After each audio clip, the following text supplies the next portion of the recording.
Buenos días, América Latina, buenas tardes, España republicana y feminista. La actualidad viene hoy repleta de temas importantes. En el Congreso se ha votado la reforma de la Ley de Extranjería, el reparto bipartidista del Consejo General del Poder Judicial y la renovación del escudo social. Así es, así. El PP votará en contra de la reforma del artículo 35 de la Ley de Extranjería y vuelve al redil de vincular a los niños que están solos en España con la delincuencia y la inseguridad. La renovación del escudo social finalmente saldrá adelante gracias a un acuerdo de última hora, en el que Podemos ha logrado que el PSOE elimine el recorte del bono social eléctrico que incluía el decreto del gobierno.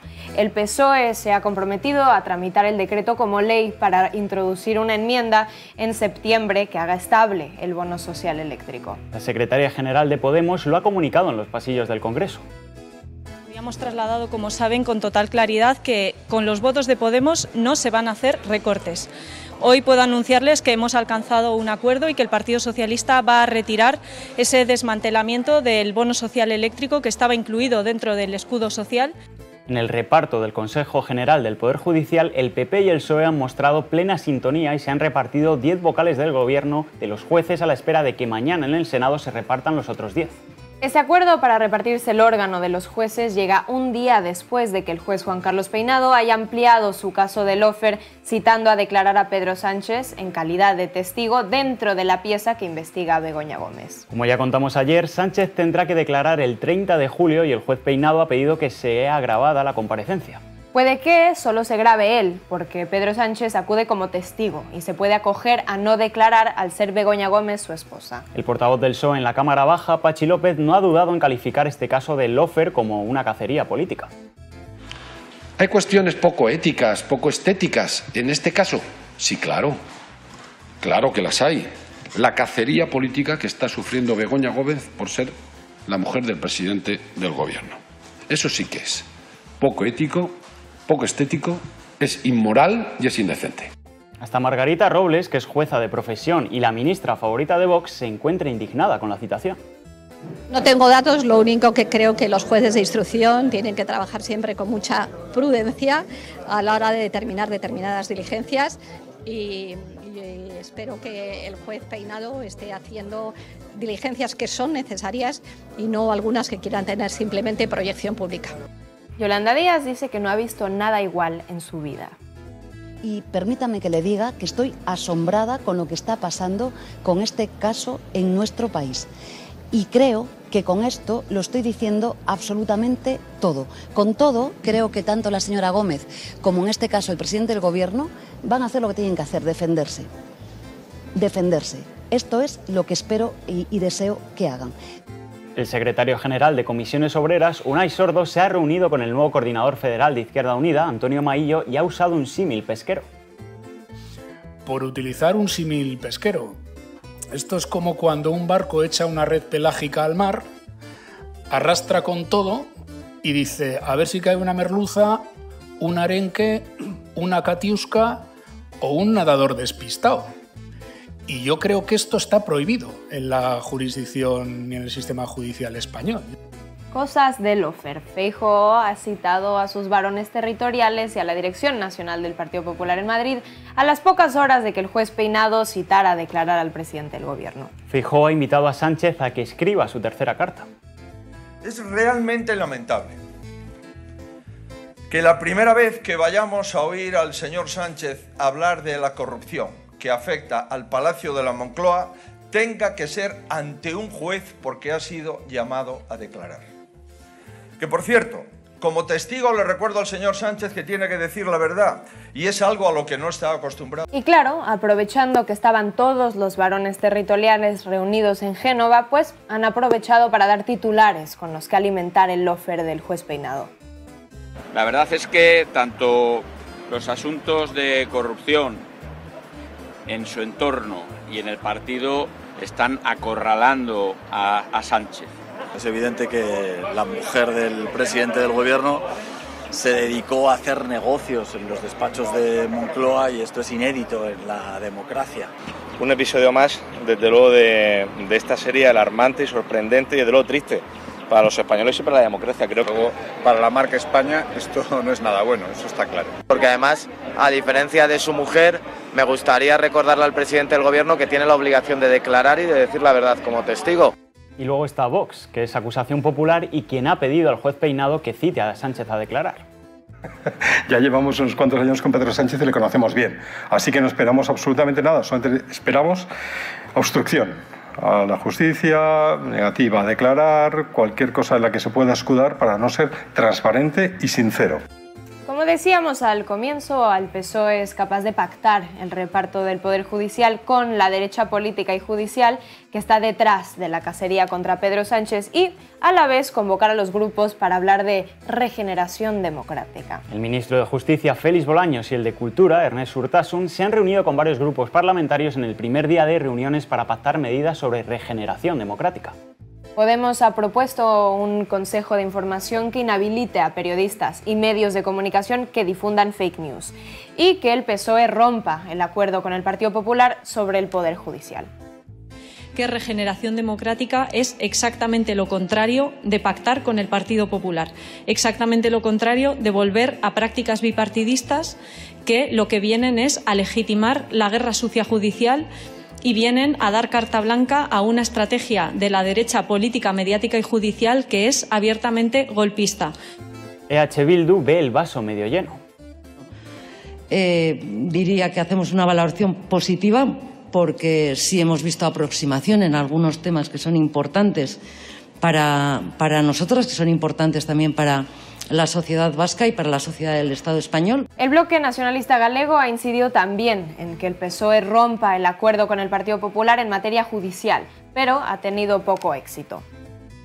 Y esperamos a ver, porque claro, la reunión fue fundamentalmente para trasladar las propuestas del BNG, esperamos a ver lo que sucede en el ámbito de la democratización de derechos ciudadanos y libertades públicas, que no parece ser la prioridad del Gobierno.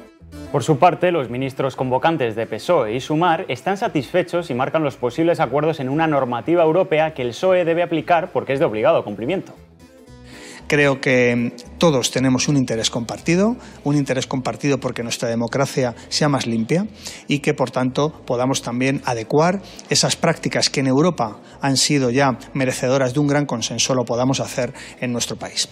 Creo que hemos encontrado mucha sintonía con los grupos han venido con muchas ideas, muchas propuestas que hemos entomado y también decirles que creo que en muchas de las propuestas que han realizado hay plena sintonía con muchas de las ideas que llevábamos, ¿no? Y por lo tanto creo que se ha realizado esta tarde de reuniones en un ambiente muy constructivo, muy cordial. Vamos ahora a Estrasburgo, donde está el famoso Tribunal Europeo de Derechos Humanos, pero que poca gente sabe que también está el Comité Europeo de Derechos Sociales, que se rige por la Carta Social Europea que España no firmó hasta el año 2020. Gracias a que España ya forma parte de la Carta Social Europea, el Comité Europeo de Derechos Sociales ha fallado contra la indemnización de 33 días por año trabajado con un máximo de 24 meses en caso de despido improcedente. Dice el Comité Europeo de Derechos Sociales que España favorece el despido improcedente y que tiene que cambiar su legislación para hacer difícil que una empresa pueda despedir de forma injustificada a un trabajador. La no inclusión del despido en la reforma laboral de 2021 fue el motivo por el que EH Bildu y Esquerra Republicana votaron en contra. Si salió adelante la reforma es por Alberto Casero, un diputado del PP por Cáceres, que se equivocó o dijo que se equivocó. Sea como sea, este fallo de Estrasburgo apunta directamente hasta el Ministerio de Trabajo. Yolanda Díaz prefiere no dar fechas y pide tiempo para cerrar el acuerdo de reducción de la jornada laboral y después ponerse con el despido. Como saben, en el acuerdo de gobierno está contemplada esta materia y es clave que lo que es fuente de derecho europeo, como hemos hecho en otras materias en nuestro país, forme parte de nuestra legislación. Por tanto, una vez que terminemos las tareas de la jornada laboral, daremos un paso más. Aunque esta medida está dentro del acuerdo entre el PSOE y Sumar, los socialistas van dejando pistas de que no tienen mucho interés en reformar el despido y enfrentarse a la patronal, que está frontalmente en contra. El secretario general de UGT, Pepe Álvarez, explica los motivos del sindicato que ha peleado en Estrasburgo para que exista este fallo del Comité Europeo de Derechos Sociales. Porque se trata de resarcir al trabajador. Nosotros con esto no pretendemos subir el precio del despido en España, lo que pretendemos es que no haya despidos, que es lo que me parece que es trascendente. Esquerra Republicana llegó a un acuerdo con el PSOE para dar su voto favorable en la investidura de Pedro Sánchez a cambio del traspaso de Rodalíes y de algunas materias más sobre investigación y becas.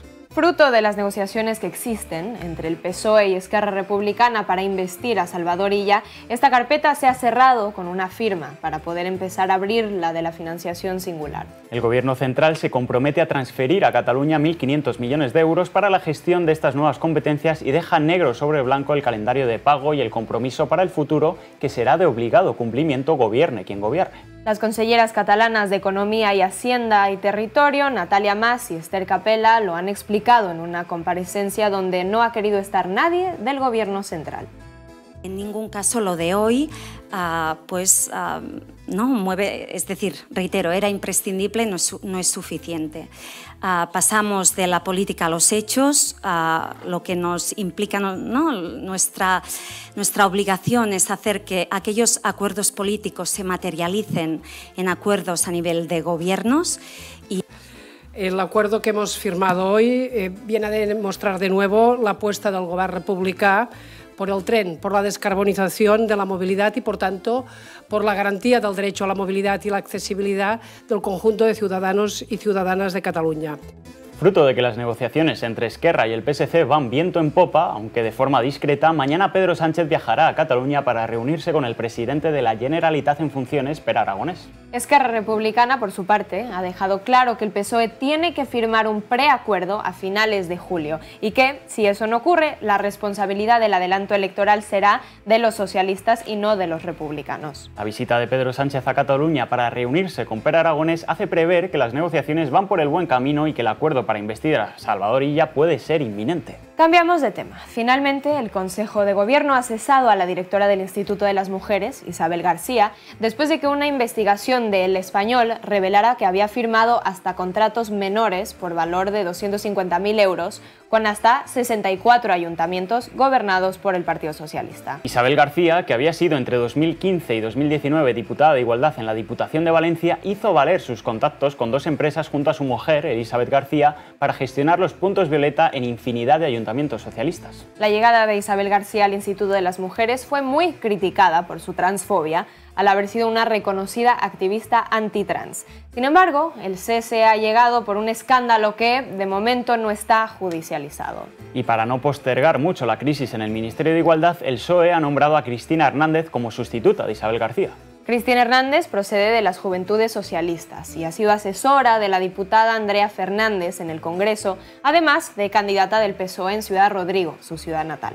En internacional, Kamala Harris ha presentado su candidatura formalmente ante la Comisión Federal de Estados Unidos y cuenta ya con los más de 1.900 compromisarios necesarios para ser elegida candidata en la Convención Demócrata de agosto. Todo esto mientras el primer ministro israelí Benjamin Netanyahu se dirige a Estados Unidos para dar un discurso en la Cámara de Representantes y reunirse con Joe Biden y también Kamala Harris. Un encuentro que va a servir de espaldarazo, otro más, al genocidio que desde el 7 de octubre Israel comete en la Franja de Gaza, con casi 40.000 asesinados y decenas de desaparecidos y heridos. En las últimas 24 horas, las fuerzas de ocupación israelíes han asesinado a 70 personas en un campo de refugiados al sur de Gaza. Le contaremos con todo lujo de detalles la visita de Netanyahu a Estados Unidos. De momento esto es todo. Recuerden que pueden seguir informados en diario.red y también suscribirse a Canal Red en apoya.canalred.tv. Nos vemos de nuevo mañana con más noticias. Sean felices.